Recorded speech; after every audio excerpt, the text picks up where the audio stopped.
हरे कृष्णा, दंड प्रणाम आप सभी को। तो आज हम भगवत गीता के 2.61 श्लोक पे चर्चा करेंगे। तानि सर्वाणि संयम्य युक्ता आसीत् मत्परा वशे हि यस्येन्द्रियाणि तस्य प्रज्ञा प्रतिष्ठिता। अनुवाद तथा तात्पर्य श्री प्रभुपाद जी के द्वारा। श्री प्रभुपाद की जय। जो इंद्रियों को पूर्णतया वश में रखते हुए इंद्रिय संयमन करता है और अपनी चेतना को उनमें स्थिर कर देता है, वह मनुष्य स्थिर बुद्धि कहलाता है।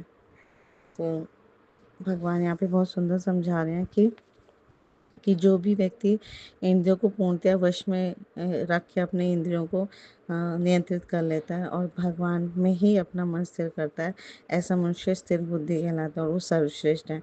तो इस श्लोक में बताया गया कि योग सिद्धि की जो चरम अनुभूति है वो कृष्ण भावना अमृत ही है, क्योंकि उसी में हम भगवान की प्रसन्नता के लिए कार्य करते हैं। हमारा हर कार्य जो होता है भगवान कृष्ण के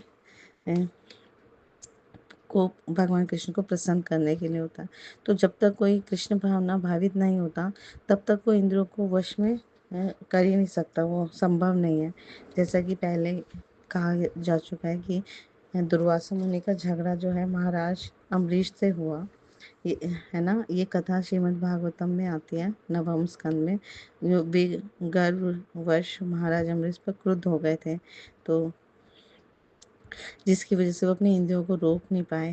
तो दूसरी और जो राजा मुनि थे वो योगी के समान नहीं थे, बल्कि वो कृष्ण के भक्त थे।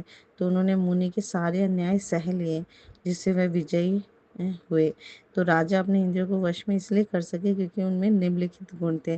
तो श्रीमद् भागवतम के 9.4.18 और 18, 19, 20 श्लोक में उनका यशोगान हुआ है कि राजा अम्बरीश जो थे उन्होंने अपना मन भगवान कृष्ण के चरणों रविंदों पर स्थिर कर लिया, अपनी वाणी भगवान के धाम की चर्चा करने में लगा दी, अपने कानों को भगवान की लीलाओं को सुनने में लगा दिया, अपने हाथों को भगवान का मंदिर साफ करने में लगाया, अपनी आँखों को भगवान का स्वरूप देखने में, अपने शरीर को भक्त के शरीर का स्पर्श करने में, अपनी नाक को भगवान के चरणारविंदों पर भेंट कर किए गए फूलों की गंध सूंघने में, अपनी जीभ को अपनी जिह्वा को उन्होंने अर्पित भगवान को अर्पित तुलसी दलों का आस्वादन करने में, अपने पाँवों को जहाँ जहाँ भगवान के मंदिर हैं उन स्थानों की यात्रा करने में, अपने सिर को भगवान को नमस्कार करने में तथा अपनी इच्छाओं को भगवान की इच्छाओं को पूरा करने में लगा दिया। इन गुणों के कारण वे भगवान के मत पर भक्त बनने के योग्य हो गए। तो महाराज अमृत से हमें ये शिक्षा लेनी चाहिए और अपना जीवन भी इसी तरह से, है ना, बनाना चाहिए कि हम अपनी सारी इंद्रियों को, है ना, अपनी 5 कर्मेंद्रियाँ का 5 ज्ञानेंद्रियाँ और मन, सबको, एकादश इंद्रियों को भगवान की सेवा में लगाए। और ये सिखाता है, ये कथा हमें सिखाती है कि हमें किस तरह से भगवान को प्रसन्न करना है। तो इस तरह से हम अपने सारी इंद्रियों को नियंत्रित कर पाएंगे और मत पर भक्त बनने के योग्य हो जाएंगे। तो इस प्रसंग में मत पर जो शब्द है ना वो बहुत सार्थक है इस श्लोक में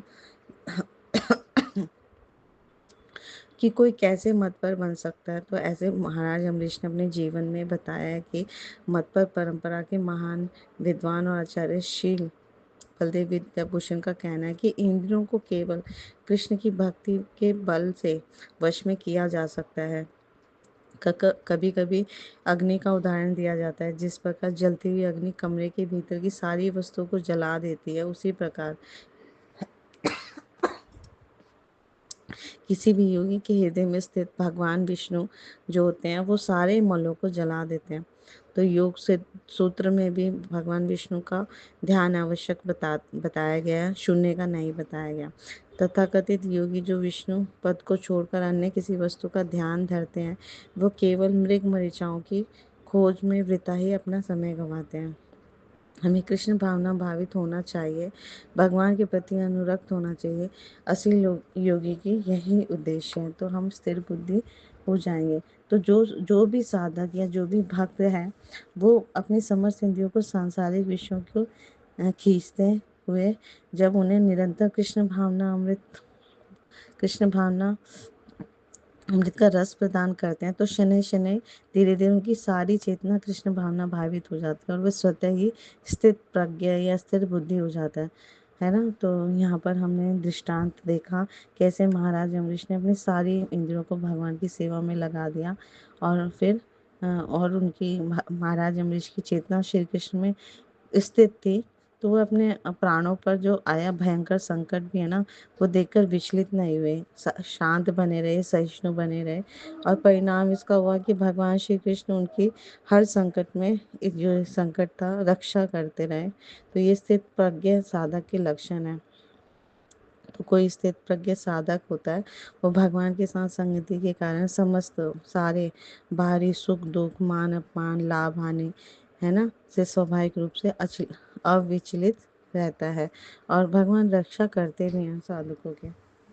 तो इससे इस श्लोक में हमें समझ आता है कि हमें कितना लाभ ही लाभ है अगर हम भगवान की सेवा करते हैं। तो भगवान हमेशा हमारी रक्षा भी करते हैं और हम अंतर से और बाहर से शुद्ध भी हो जाते हैं। तो इसलिए हमें इस कलयुग में भगवान का निरंतर जब हम जप करेंगे हरे कृष्णा कृष्णा कृष्णा हरे हरे हरे राम राम राम हरे हरे, तो हम स्थिर बुद्धि हो जाएंगे और धीरे धीरे ये हमें सारी इंद्रियों को हम वश में कर पाएंगे।